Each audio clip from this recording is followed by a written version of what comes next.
What's poppin', internet? Welcome to another episode of the Synced Up Podcast, a show where we bring you news, talk about news. So you almost want to say reel you in. Yeah, I know, but I switched that to bring. Talk about news, games, and sandwich, a little fun in between. Yes, we do. I'm one of your hosts, Timothy DeRoe. Joining me this week is your boy Mike. How you doing, Mike? I'm doing good. On this early Sunday, 4:56. I wouldn't call that early. You said before we start the show, Kylie said, this is a world record. For the earliest. And I said, yeah, probably. It was early. And you said if it wasn't for Halo, it'd probably be earlier. But honestly, I'd argue if it wasn't for Halo, it wouldn't be this early. Why? Because I want to be done so I can be back in time to play more Halo. I guess that's fair. But, yeah, I guess it's fair. I don't know. My plan is to finish recording this clean. And then when it's Halo time again. Play some Halo. Exactly. Don't want to be doing the show in the middle of that. I will say, it is early for me. I woke up at 12:20 today. Like PM? PM. Damn. I woke up at 8. Why? Well, you had places to be. Yeah. I had nowhere to be. Yeah. And I was up late. And, yeah. Damn, I had that long sleep. It was a long sleep. It's that long sleep. We need those. We do need those occasionally. Today we're going to be talking about not the Nintendo Direct, like I forgot to edit here, but PlayStation is acquiring they acquired Bluepoint Games. Xbox had an accessibility showcase. Konami might be back. There's a lot of stuff. It's just a lot of little stuff. Nintendo scandalous. But before we get into the show, a little bit of housekeeping for you. If you enjoyed this show, which you probably do, you should consider supporting us on Patreon at patreon.com/syncedup, where for $1 you can get access to our lovely Discord where we organize our Halo playing meetings. Or for $5 you can get access to the post shows of both the shows that we do and many more goodies, all from youtube.com/synceduppodcast and podcasting services around the globe. Do you think anybody, well, I know at least my mother watches only the post show content, but do you think there's anybody else who only watches post show? Nah. Okay. I think everybody else pretty much is in it for the long. Okay. New episodes of this show specifically go up on all those feeds Mondays, 7 a.m. Central Time Zone gang. You can also write into the show to synceduppod@gmail.com or the reader mail submissions tab of the Discord with any questions, comments, or concerns, and we may read those on the show. You should also consider dropping a follow on Twitter at synceduppod to keep up to date with all of our content from across the board. Also, if you're here from the recent Min-Max promotion, I know we promoted the Filmcast, but we also name dropped the video game podcast in there as well. If you're here from the recent Min-Max promotion, welcome. We had a big batch of you guys last year, and that was great. We made some actually lifelong friends from that batch. We still talk to them. It blew my mind. I was thinking like, oh, it's been a year since we did the Min-Max thing, but I wasn't thinking like, oh, it's also been a year since those Lucas and Spencer and Fielding and Miguel. I'd argue Pablo, maybe. I don't know.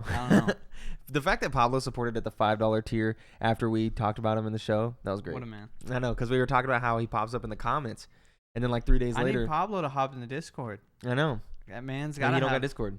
I said maybe he don't. I don't know. I will personally download it on your phone if you ship it to me. It's also, What? Jeez, if you ship it to me. Well, I can't pay for it. Because we don't know nothing about Pablo. I know nothing. Could be 20. He's pretty quick on the draw. Could be 50. Yeah, he's really early in the comments. We thought Spencer was 40. I know. We did, and Spencer was 24.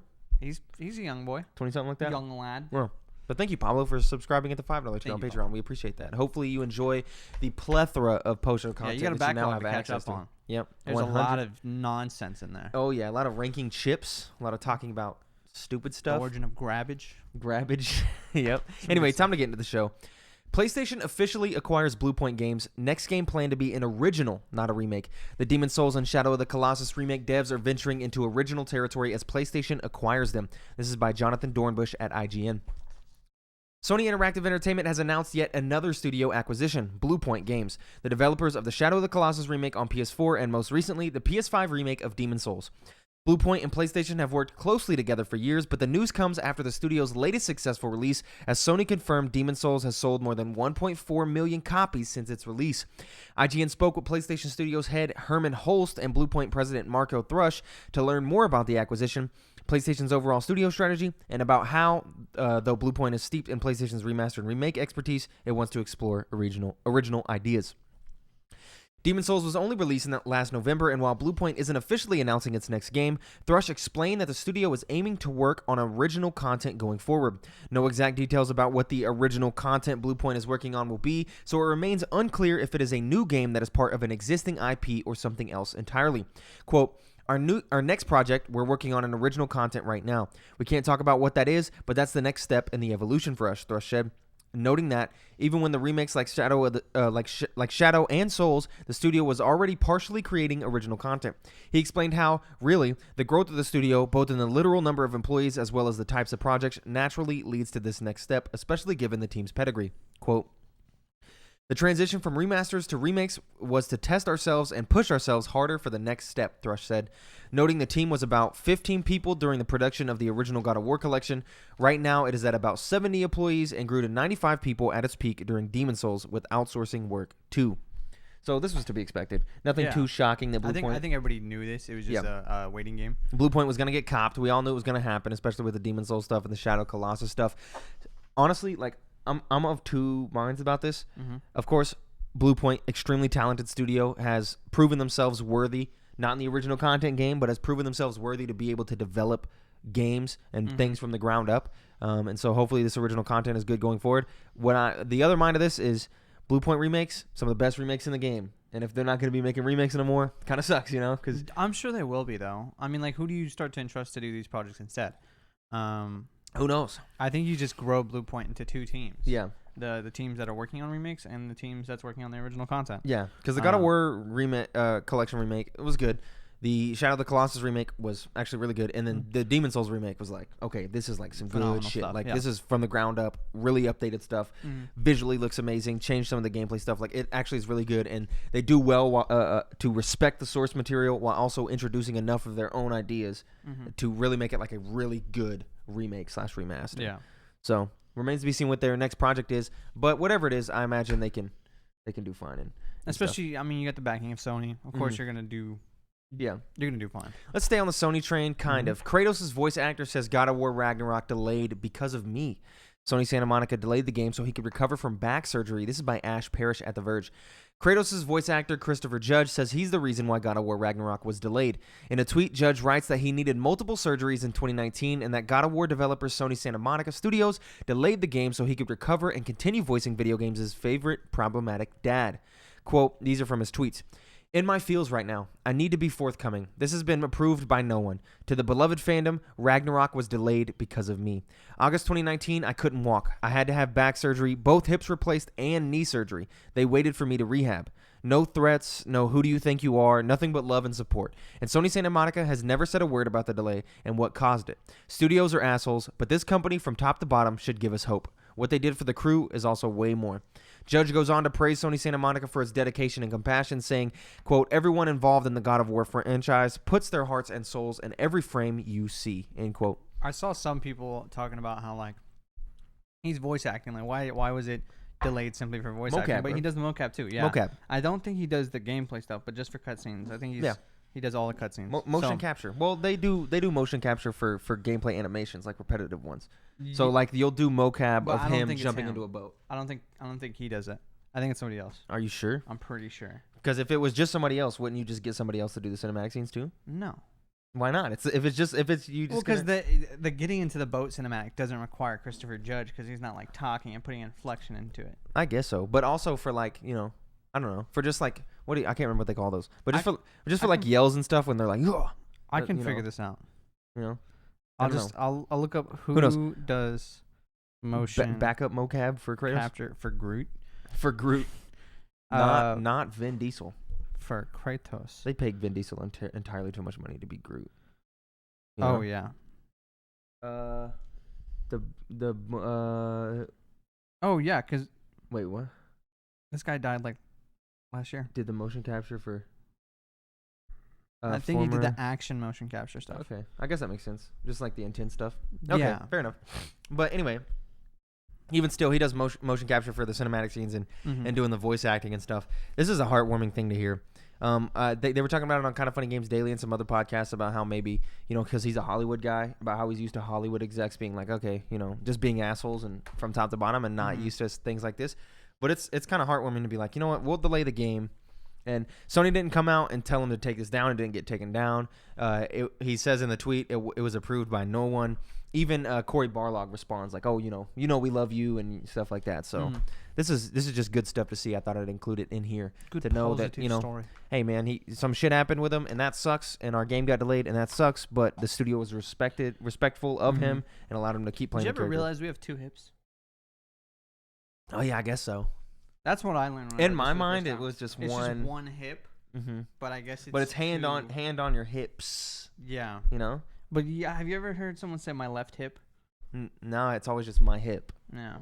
Like singular hip.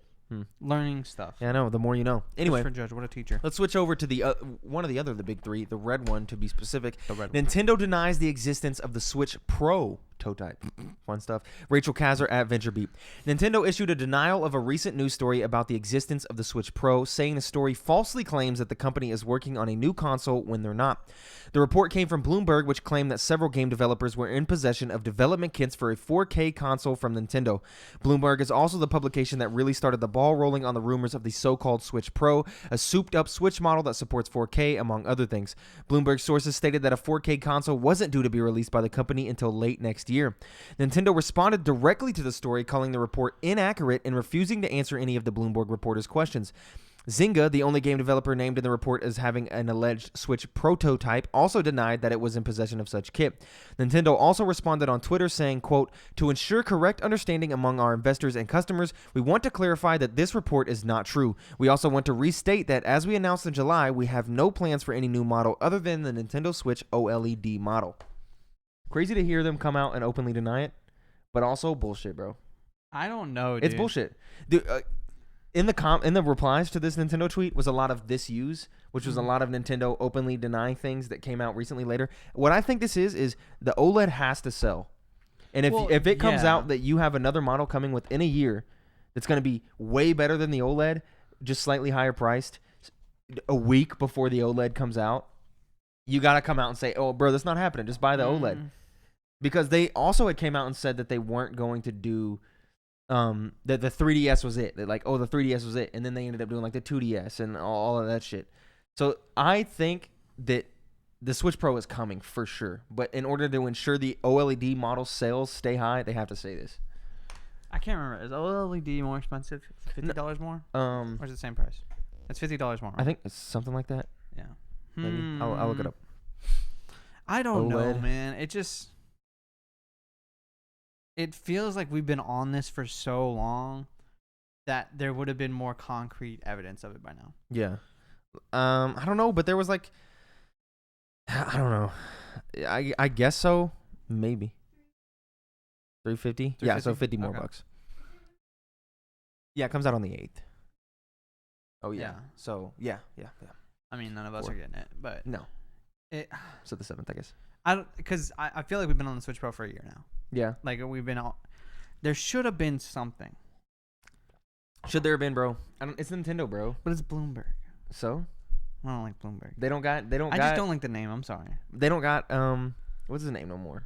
Jason Schreier. They don't got Schreier no more. He's not there? Oh, wait. Yeah, no, he works for the Washington Post. What? Wait. He's Bloomberg. No, he worked at Kotaku. Now he works at Bloomberg. Man. Yeah. Oh, man, I was completely wrong. Oh, no. I don't want to lose all of my credibility. Fake video game guy. My bad. Why did I fucking think he worked for the Washington Post? In my head, he left the company and started working for a bigger company, and I just filled in the blanks, I guess. He works for Bloomberg now. Yeah. It's this. I don't know. I don't like Schreier. I don't like Bloomberg. Bloomberg's name is gross. It's coming, dude. Just feel safe that you didn't buy an LED because you're gonna buy a Pro next year, bro, for sure. No way, it's next year. November next year, bro. Come on. A year for the OLED? Yeah, bro. Why? Like what was like the time frames between like 3DS, 3DS XL, 2DS, 2DS XL? Maybe like 2 years. I don't know, man. Well, the DS family was in for a while. That's a lot different from like a Switch to a Switch Pro. I feel like a 3DS to a 3DS XL is not the same thing. Now, a DS to a 3DS, that's a big thing. Mm-hmm. But Switch to Switch Pro is about the same as like DS to 3DS, not 3DS to 3DS XL.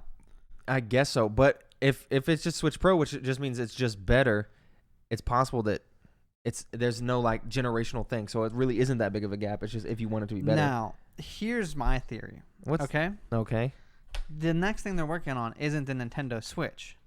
Because if you read here, it says we have no plans for any new model other than the Nintendo Switch. So is it not a 4K? So they're talking about the model for the Nintendo Switch. So it's not going to be a Switch. So is your theory that the development kit for a 4K console from Nintendo is Nintendo's next console? It's going to be some weird thing like the Swatch. You know? The 4K Swatch. So where this is all true. Honestly, To ensure correct understanding among our investors and customers, we want to clarify that this report is not true. We also want to restate that, as we announced in July, we have no plans for any new model other than the Nintendo Switch OLED So it's not model. going to be a new model for the Switch. And Because Zynga, the 3DS XL is a model for the 3DS. yeah, Zynga denies it's in possession of a Nintendo Switch 4K model kit. It's not going to be a Switch.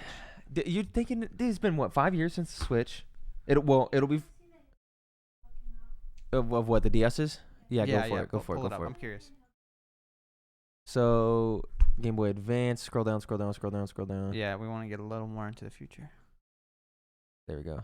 The DS was 2004. The 3DS was 2011. Okay, so you had a DS, DSi, DS Lite, So all that in stay 7 on years. the DS, 3DS.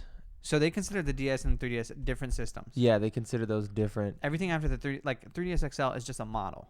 Yeah. So it was 6 years between the 3DS and the Switch, but we had a Wii U in between. Yeah, we did. Man, okay. It might just be a new system, dude. Do you think 5 years? Because if it releases next year, 5 years since the Switch, do you think that's enough? Dude, no way. Like, okay, the Wii came out when? 2004? No. 2001? No, 2005. No, GameCube was 2006 for the Wii, and then the Wii U came out when? So 6.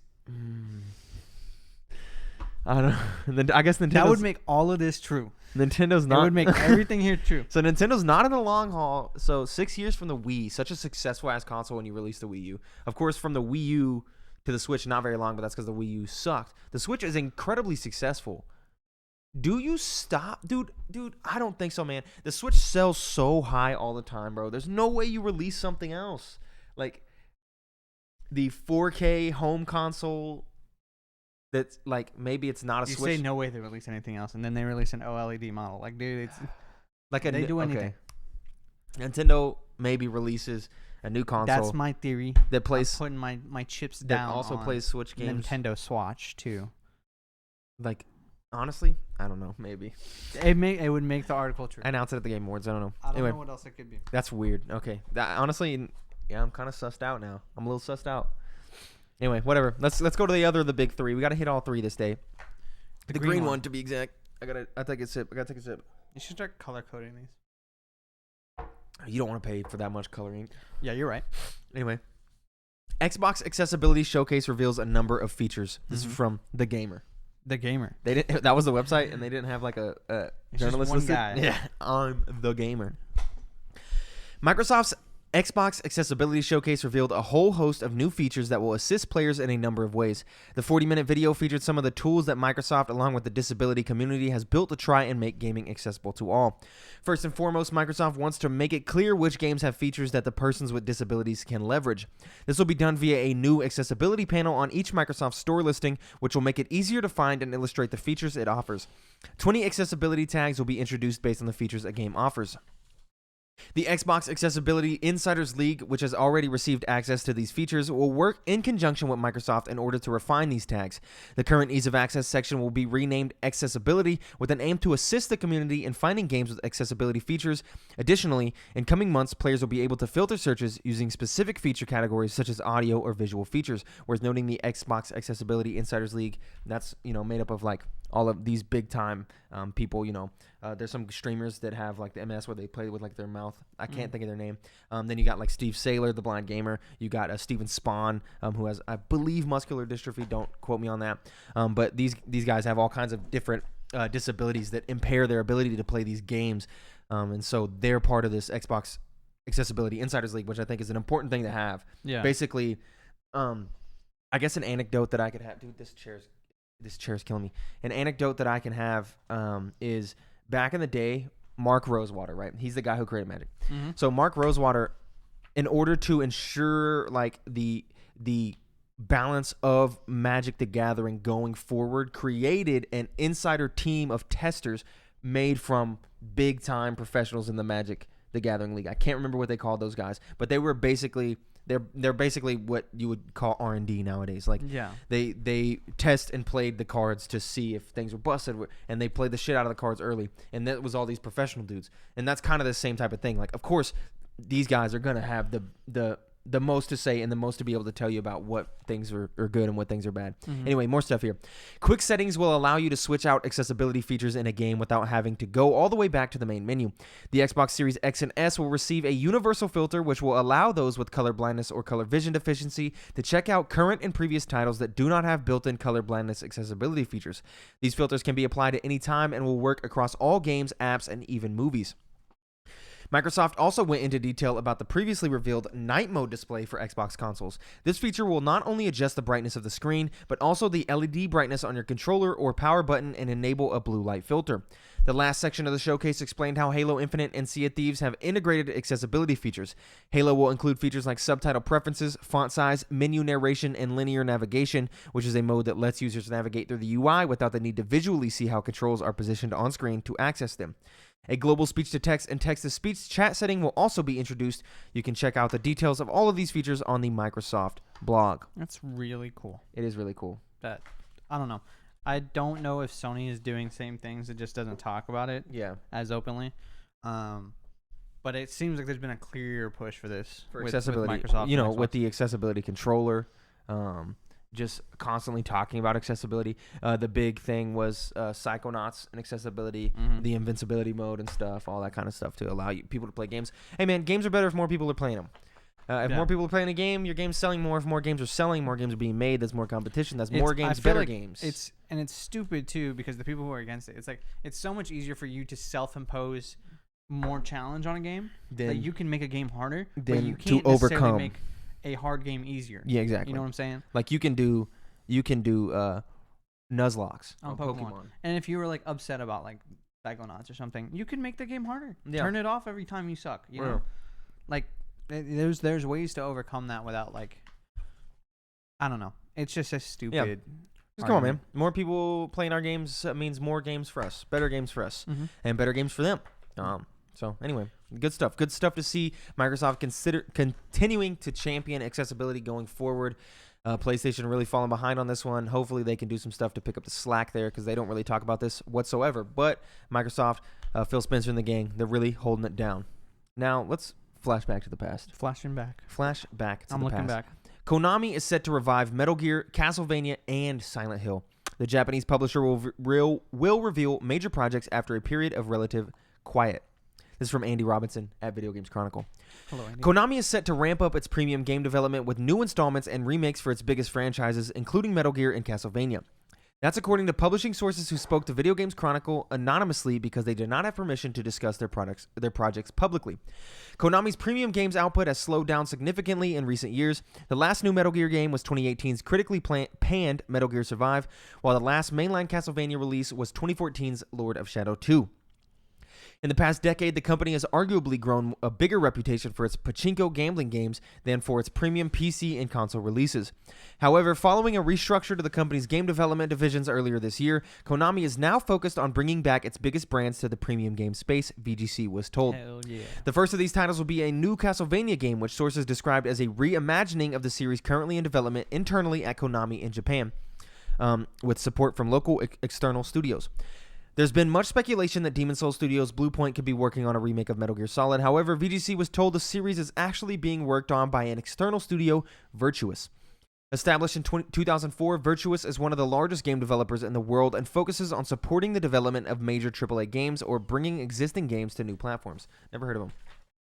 Wow. It's like one of those shadow companies, you know? Yeah. Recently, it worked on the Switch ports of Dark Souls Remastered, The Outer Worlds, and the BioShock Collection, as well as contributing art and content to blockbusters such as Battlefield 1, Uncharted 4, and Horizon Zero Dawn. Well, they definitely have the resume. The new project is currently in early development, and multiple sources suggested it would be centered around fan-favorite entry Metal Gear Solid 3, Snake Eater, rather than the original MGS.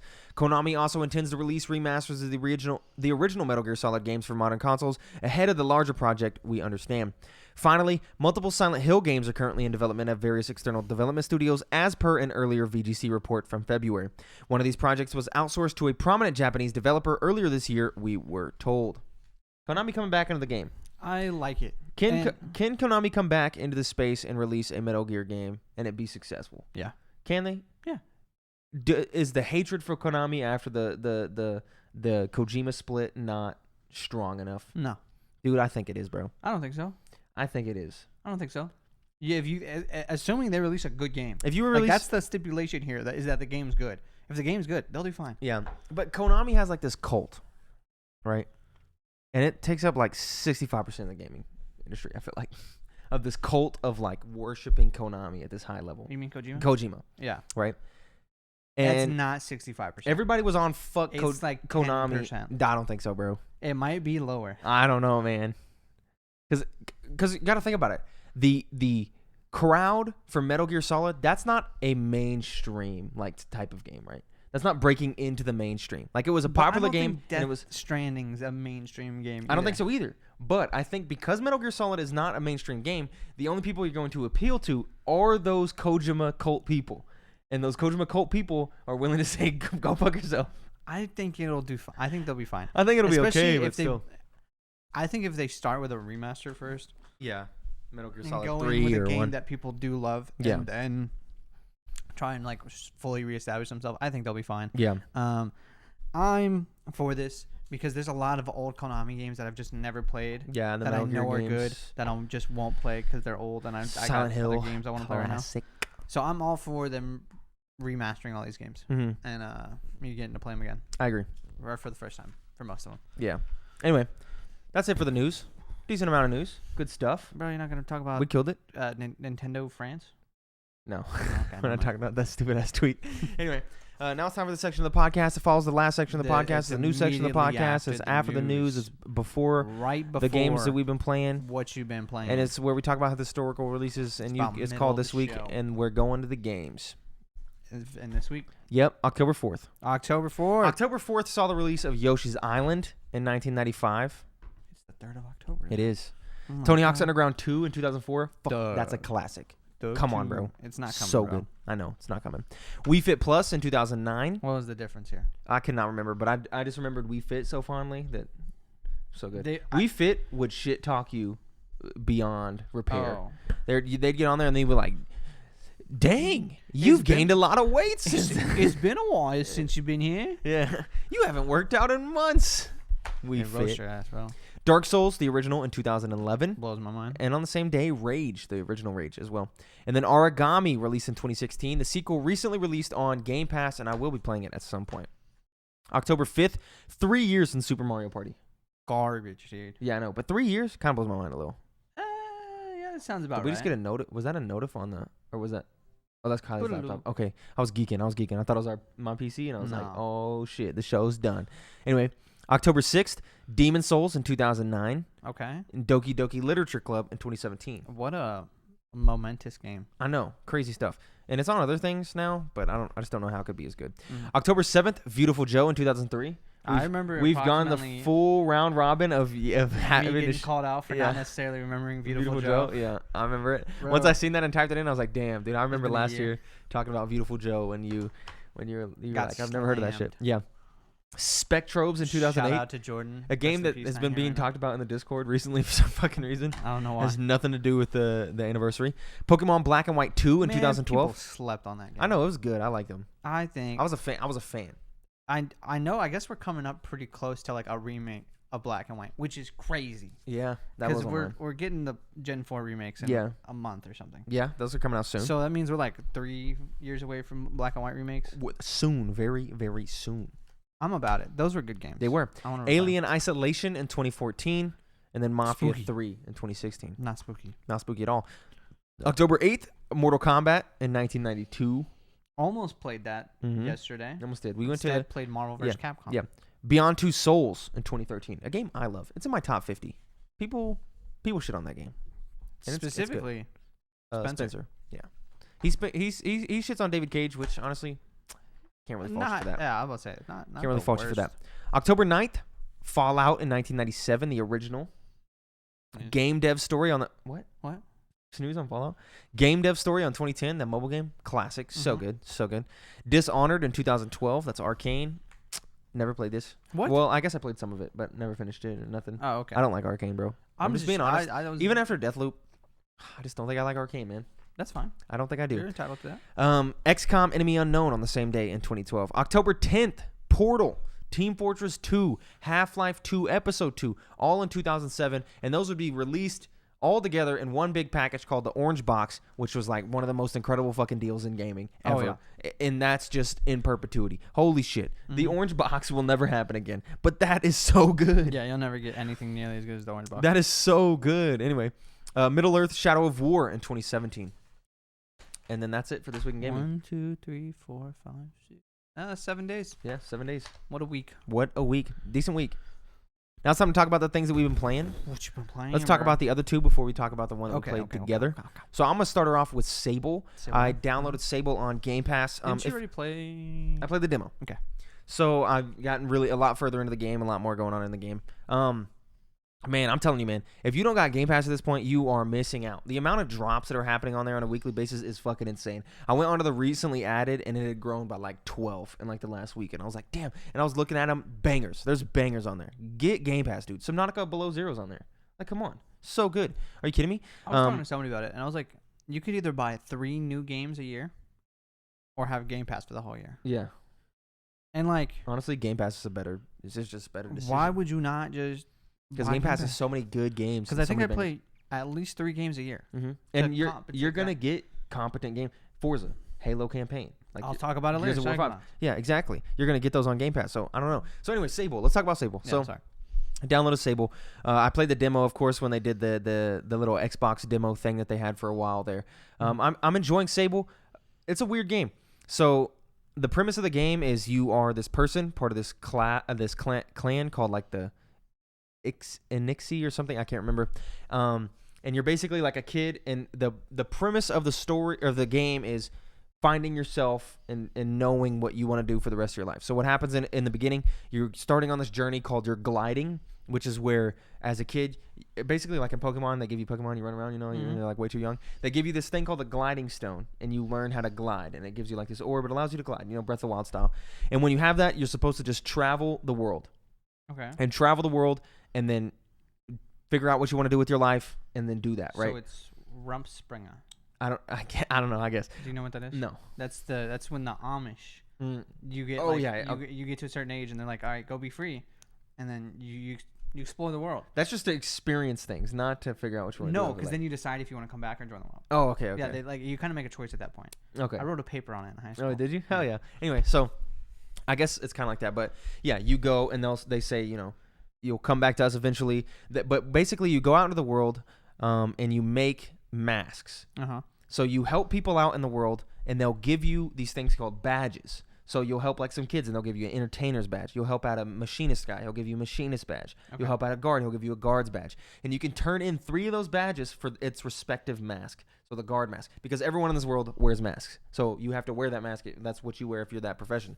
So you're basically going around just helping people, getting the badges to get the masks. And then I assume, because I haven't got there yet, at the end of the game, you'll pick which mask you want. And that's what your character will be for like the rest of their life or whatever. Like that's what you're determining. There's no main quests. So it's just exploration. There's a main quest in the very beginning when it's like, hey, go here, do this, grab this, get your gliding stone, go talk to the person. And then you go past this threshold, and they're like, go explore the world. You hit it, nothing. You got no waypoints. You got nothing. And you're just going. And this game is a purely exploration game with very minor puzzle-solving elements. And it's just exploration. And if I could describe Sable in one word, because I'm really liking it. If I could describe it in one word. That word would be ponder is the word I would use. Because that's just what you're doing. You're out there. Have you seen the game, like, visually? I saw some of the beta. Super, super unique art style. Very, very, like, unique art style. And you're just out there looking at some cool art, some cool views, listening to some chill vibes, like some chill songs. And you're just walking around, man. And you're just helping people.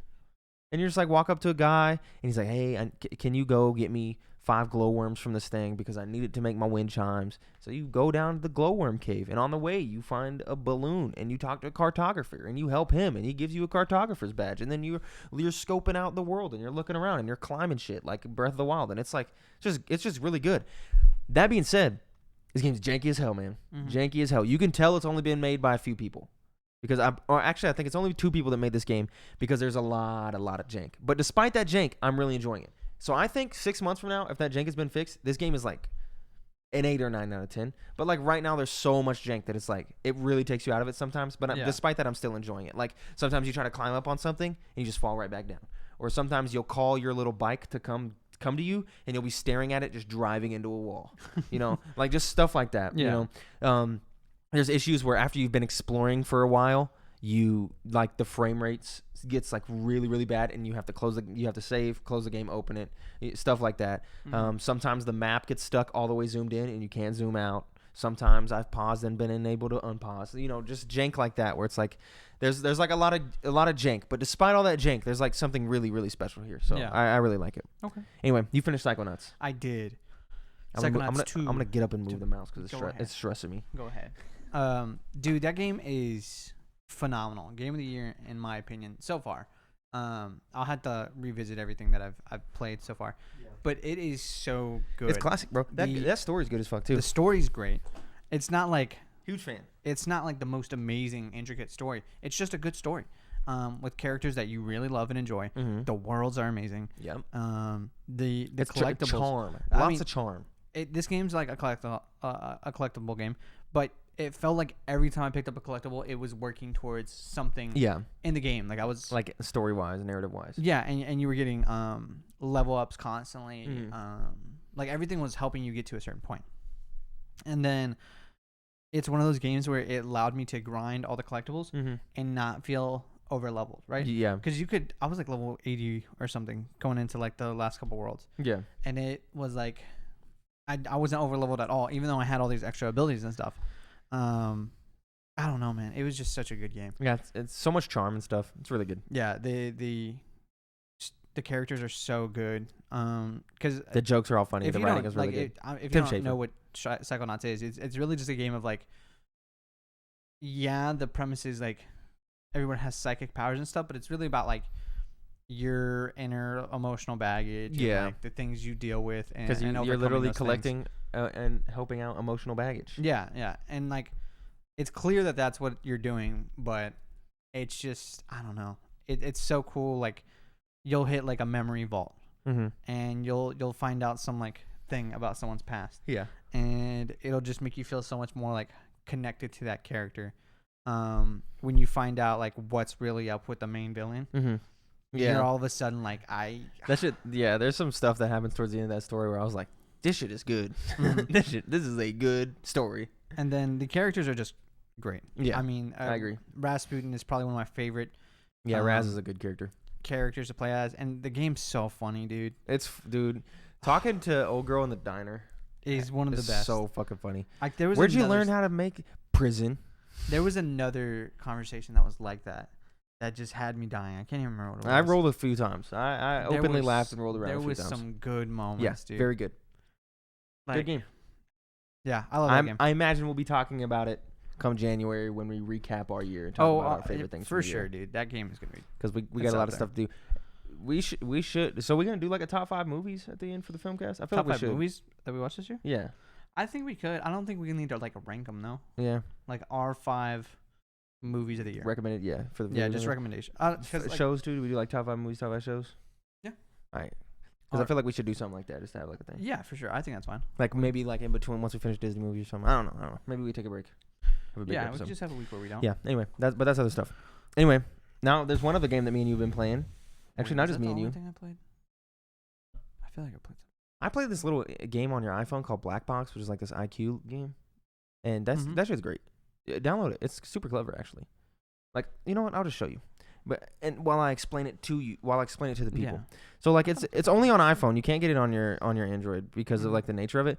But it's like this super interesting game. These are like the puzzles, right? And so you click them, and there's weird little stuff. So like this is just a puzzle. So if you can't see, if this is for video version, there's 2 little dots and there's a sun symbol. But I've completed the puzzle, so you can't do anything with the dots. But this puzzle was turn your brightness all the way down, and you completed one of them, and then turn your brightness all the way up, and you completed the other one. So it was like, it's like, you know that game, it's like the stupid quiz? It's kind of like that. It's like where there's like clever ways to solve stuff. Yes, everything's super clever. Like this one was like you have to like tilt your phone certain ways, and you just find certain things where it's like, okay, that's like super interesting. That's super weird. Like this one, you have to like do specific things. There's one where you have to hit the volume button, turn your volume all the way up, turn your volume all the way down. There's one where I had to go into my settings, turn on dark mode, come back, and complete the puzzle.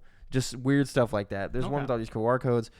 It's a really cool game. It's free, and you can get an expansion pass for it. But I played that on my phone. But Halo, that's what I was wanting to really want to talk about. Man, Halo. We played the Halo Infinite Flight this week. Of course, I played it last week and talked about how good it was. Came back around this week to actually play with people, like more than just Chance. You guys can play with you, Lucas, Spencer, Jordan, Chance. Getting a bunch of us in there playing big team battle, playing four-man teams on Slayer or Capture the Flag or whatever. Man, Halo's back, baby. I don't think anyone who's played the Flight, I think, would probably unanimously agree with this. I have no fucking qualms with Halo. And this is the Flight, so we don't even have the full package, which means we haven't got to see the campaign. We haven't got to see all the weapons. There's many more maps to come out, many more game modes to come out. Of course there's going to be, because Big Team Battle, that's a fun game. Playing it on the same map over and over and over again, that sounds boring, but it was still super fun playing over and over again. Yeah, so I know when we got like 4 or 5 maps, bro, come on, it's going to be over. It's just so fun. And I told you earlier, it feels good to be playing an FPS that I'm good at again. Yeah. Because I haven't played an FPS that I felt good in in like years. And since like Overwatch. Halo's really good about, Battlefield, Call of Duty is good, I think, for intense moments of like competitiveness. Battlefield is good for these crazy, bombastic, like, that was insane. You shot a rocket into the plane that crashed and stuff like that. Halo is good for hilarity and funny-ass moments. And I think that's due to, like, the physics of the game. Being able to throw an explosive box onto one of those propeller things, stick it with a plasma grenade, and then watch it launch into, like, some enemy. Like, that's just crazy shit. Yeah. A Chance running us over with a ghost, or the guy grapple hooking your ghost because you know he's going to hijack you. You said, fuck it. He's going to hijack me. I'm just going to drive off the map. And it worked. And it worked. I took him down with me. Exactly. I watched Paris do something like that where Paris, he seen a guy. Was that Paris? No, I think that was Danny Pena. No. You think of Ray? No, Ray Narvaez Jr. Because there was Ray posted a clip earlier that I thought was real cool, and it had Andy comment. Maybe, I don't know. But he was getting hijacked in the Warthog, so he drives the Warthog off the map, jumps out. No, he wasn't getting hijacked. Sorry, I'm botching the story. An enemy was in the gunner seat, and he had jumped in the driver's seat, and the enemy didn't know he was in the gunner seat, so he drove off the map, jumped out, turned around, grapple hooked back on the map. I had a moment like that too, where I was like, wow. The guy repulsed me because you got that thing that can like pulse people. That repulsor I thought was shit, but like it's cool. 3 or 4 days removed, that thing's that good. But he pulsed me off, and I didn't realize till I felt that I had a grapple hook, and I was like, I could have done something real cool there. Yeah, exactly. And there's like a lot of moments like that. The repulsor is actually decent. Like you do cool stuff. The coolest thing you can do in Call of Duty is just kill lots of people. Yeah. And kill them fast. Yeah. That's about it. In Halo, there's just these crazy hectic moments. Capture the Flag, I think, introduces the most of them. Getting your homie to get on the thing and then grabbing the flag and then running and then trying to, just doing all that stuff. Like doing stuff where you grab the skewer, there's one shot left, you use it to take down like a ghost or a warthog, and then you switch guns, and all of a sudden there's 2 guys behind him. You throw a grenade at one of them, and then you shoot the other one. You got to pick up a pistol, finish it. This game does a lot of things really good compared to other Halos. Aside from just like the fun hecticness of Halo being back, I think having sprint all the time, nice. So good. It's good. I know like super hardcore Halo fans were kind of disappointed. It's a must. It's a must-have, and when you see like the bigger nature of these maps, makes perfect sense. Love the fact that you can sprint everywhere. Having the utilities on RB and the other things on LB. Of course, you had like those different abilities and stuff in past Halo games, but the nature of these ones I feel like are a lot better. Just they're not as like crazy and weird. Like there's not like just 3 of them, and they're kind of like one-use weird things. You're always picking up a repulsor, a drop wall, a threat sensor, a grapple hook, just anything to have on your RB, and that's nice. Overshield and active camo being use items instead of just pickups, I think is really good because that allows for hectic fights over the item. Because even when if someone ran into the overshield in Halo 3, they have the overshield. If someone runs into the overshield in Halo Infinite, they picked it up, but you can still kill their ass and pick it up from their body, and you have the overshield. That's nice because that allows for some hecticness. Active camo being like really, really good and useful. That thing is insane. Well, yeah, and the thing is like that is like those things become alternative objective points. Like when we start, there's a certain map, and when you start, there's the grenade and the active camo on the others, or the rocket launcher in that. Yeah, you actively are like going to defend those. It marks them on your maps, and that allows for these interesting firefights of the enemy teams and your team coalescing into one spot to fight over this thing because it's on your map. It's like we had a moment where and they announced that shit. Hey, these things are in the map now. Run and grab them. And even if they're not in the map, they constantly, when you're near them, they're very obviously there. In previous Halo games like Halo 3, the rocket launcher was always in this one spot, leaned up against the wall. Yeah. right? In this one, there's a rocket launcher spawn pad with a fucking loading bar on it that lets you know it's going to spawn in this amount of time. You can stand here. And that works for all the different gun spots. Instead of guns just being leaned against places, they're in these specific little things, these little pads, and you can run up to them and grab the gun, and it'll tell you someone has this gun if it's red, or wait 15 seconds and this gun will respawn right back here. That is so useful and just makes playing the game so much more enjoyable. And yeah, like you were saying, just having those things marked on the map allows for the teams to come together and fight over very specific things. Because it's usually like 2 people are going for the rocket launcher, 2 people are going for active camo. And so if we win the team fight to get the rocket launcher, I can use that to help us get the active camo. Yeah. And all of a sudden it's not always on the base now. Another thing that's introduced is it's not always active camo. Sometimes it's overzone. It's not always a rocket. Sometimes it's a skewer. Yeah. Those things change. Some weapons spawn points are not always the same weapon. Some of them are. Some of them are always a commando. Some of them are always a battle rifle, but sometimes they're a heat wave or a shock rifle, or they're not always the same, and those switch around. In the game modes of like the new game mode, Strongholds, which is like domination, or even in Capture the Flag, they're not always in the same spot. Like you're not always capturing the flag from the same spot. Sometimes you're over on the side. Sometimes you're under in the building. Sometimes you're on top. It's not always in the same spot. And even in the control mode where you have to control the 3 points at the same time, those things are moving all over the map constantly, and they're never in the same spot. And that allows for more replayability, in my opinion. Yeah. It's also just a lot of the guns are just better. Personally, upping the time to kill in Halo or making it quicker, it was the right call. Because before in Halo, you're constantly blasting. The assault rifle in like Halo 3 and 4 and stuff, virtually fucking useless. Yeah, you would switch it out as soon as you could. In this game, honestly, I'm keeping it every single time. I'm using my pistol for a while and then switching my pistol to something else. And it depends on what I'm picking up too. Yeah. Like I'm like, this covers more of like what the pistol can do. This will cover what my assault rifle's been doing. But the assault rifle is good. You will catch me blasting at a dude 50 feet away with the assault rifle and getting a kill with it, which would not happen in the previous games. Allowing you to ADS with any gun, super, super good. You're not aiming down sights, but it's just zooming in a little bit. That's just better for everyone. Yeah. It allows everyone to just be better in that sense. These little shock grenades that disable vehicles, really cool thing, really cool addition there. Just these new game modes. The customization is looking wild. Of course, we haven't been introduced to the full-fledged of it, which probably gonna have me spending cash on the microtransactions. I think the only thing right now that's unbalanced in this game is the tank. The tank, yeah. Well, we've only seen it a couple times, but that's the point of the tank. I know, but we got rolled. Yeah, we did. We got smacked by the tank. Yeah, all these different in big team battle. The fact that the Pelican is always coming down, dropping vehicles, and it's always a different vehicle. Maybe it's a Warthog, maybe it's a Wasp, maybe it's a Banshee. It's just dropping a vehicle in, and you're going to grab it, and it announces to the entire map, this vehicle is coming in, and it's coming in over here. You can run to try to get it, and that adds for these really unique moments. Even the ordnance drops, where it drops a few random things. Like you'll just hear an explosion to your left. You'll look left. There'll be a little green thing. You run over to it. Boom, a rocket launcher pops out. Right? And it just allows you to do really good things. I constantly feel like I'm able... In previous Halo games, I was constantly feeling like I don't know this map perfectly.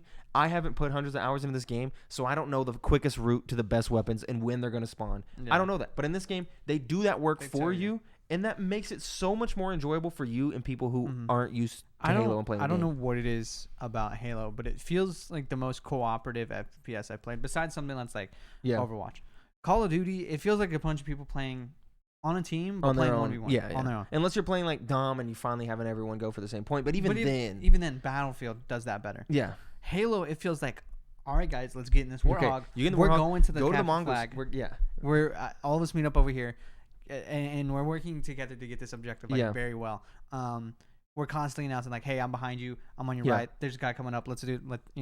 Working together." Yeah, I agree. Call of Duty, that just doesn't happen because people die too fast. So many fun water cooler moments that have happened in this Halo, and I'm very fucking excited for December 8th and the full release. Like the fact that it's 2 months away makes me so sad. Yeah. Like today's the last day that we're gonna be getting to play Halo. That sucks until December 8th. But I'm really, really excited. I think they've done a lot of good things here. Testing it out with these flights is going to make launch a lot more smoother. They even tested their store. They gave you free money. Here, buy the battle pass, buy stuff in the store to see how that would work and to work out any glitches there. That's fucking genius. Yeah. That is genius. No one's done that before. So this is like really good, really, really good stuff. And I can't wait for the full release to see all the rest of the maps, to get to use all the rest of the guns, to play the campaign, of course. I think it's going to be really, really fun to see all the customization and finally, because like we have some differentiation between our Spartans while we're standing there, but to really see some crazy differentiation later on when we're playing a lot, really, really good. Fielding has a question about Halo that I'm just gonna go ahead and read now because we're talking about Halo. You can get your questions read as well on the show by sending an email to synceduppod@gmail.com. Like Fielding did. Greetings, fellow Spartans.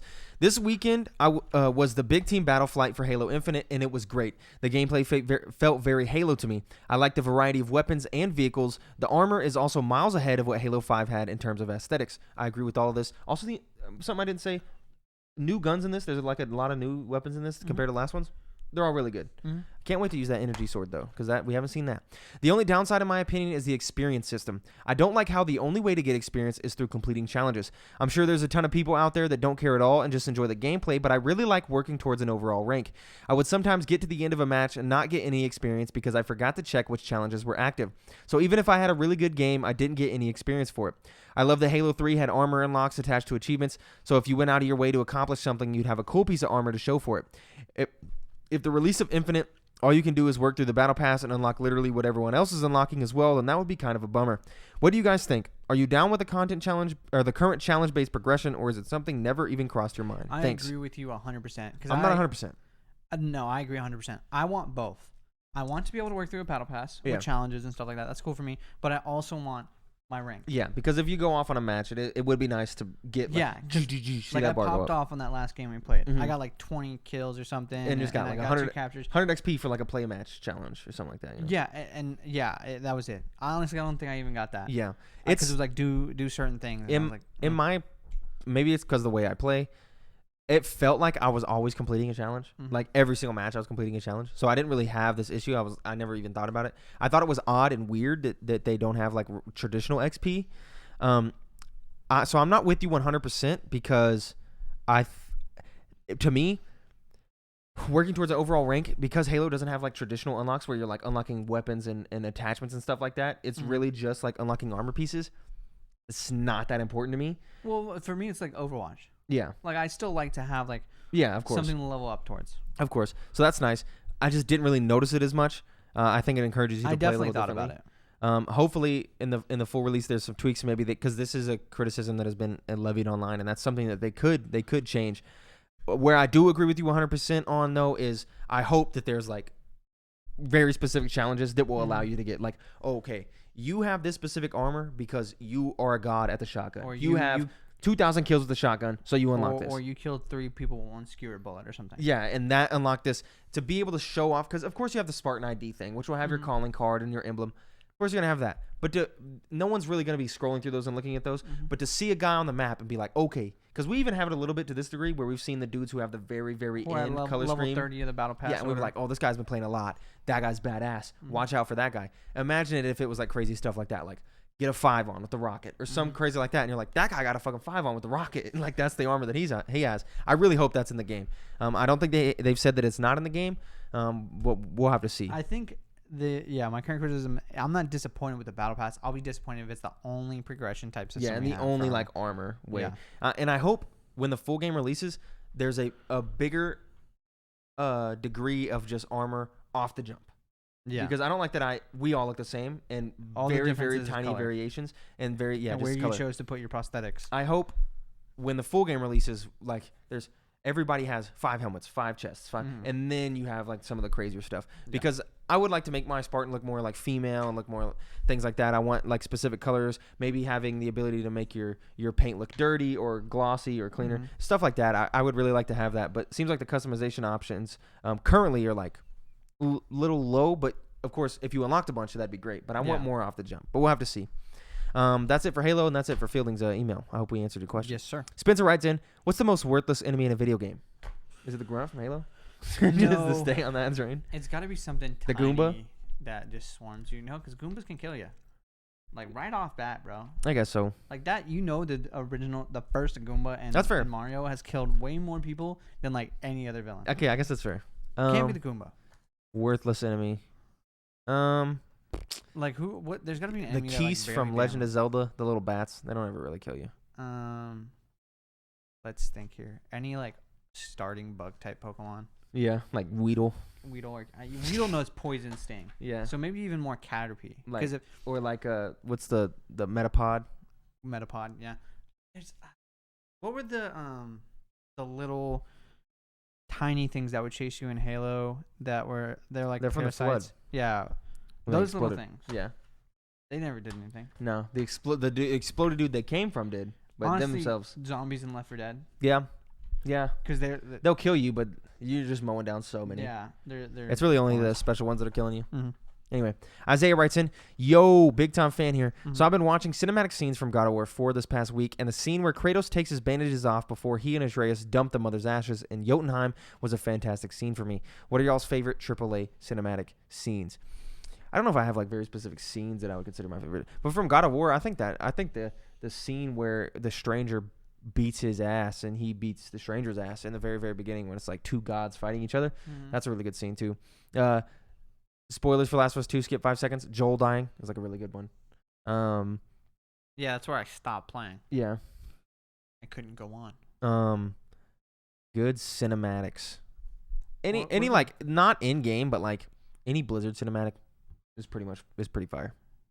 Oh yeah, I mean those are all good. Whether it's Overwatch shorts or World of Warcraft expansions or Diablo 2 cutscenes or Diablo 3 cutscenes, doesn't matter. Those are all really, really good. I mean, I feel like when I get like deep in JRPG, sometimes like it'd be like hour 80, and like a character I've been following for a long time has done something super crazy, like sacrifice themselves or something like that. And like those scenes mean a lot to me. But the thing is, they're not like the craziest cinematic scenes I've ever seen. Like it's nothing like that crazy. Yeah. I don't know, man. You know what? The fight with, what is it, Psychomantis? That's a crazy scene. Yeah, that is good. God of War 3's fighting Poseidon and shit. That's good. Good stuff. It's a good intro to a game. That's not a cinematic though. That's in game. Jordan writes in, because he's not here, he can write in. Whoa. What are your favorite video game theme songs or opening title songs? It's the entire soundtrack. The entire soundtrack to Outer Wilds. Yeah, that's a good one. The entire soundtrack to Outer Wilds, I think. I have it on my phone saved. It's just so good. The theme song from the main planet, so good.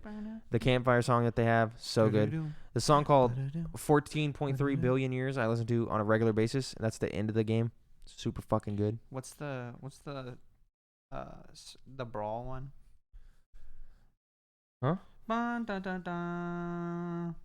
Ba-na-na-na. Ba-na-na-na-na. That one, of course. Halo, duh. Yeah.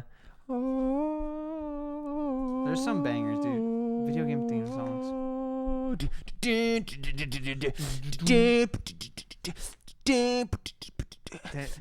What are some, we've picked some obvious ones. I feel maybe Outer Wilds is not obvious, but they're good though. What is Persona? What's a sleeper? The whole Persona soundtrack just smacks. I feel like that's a given. Yeah. I think Breath of the Wild, even though it's like 25 seconds of him like running up onto the hill. It's like, yeah. Well, that thing's just like it's very atmospheric. When you play that game, if like you could imagine behind you, there's just a whole orchestra of like percussionists just like hitting random stuff. What we need to do is we need to rewatch Jeff Keighley's where they go through like the game of the year. The hype reels. Yeah, and he also has the orchestra play the game of the year game. Yeah. Yeah, you just go through that and just pick all those. The what? The Wii theme, like the Mii music.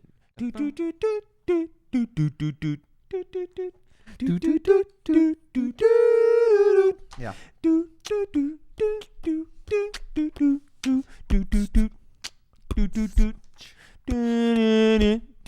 That's the end of the show.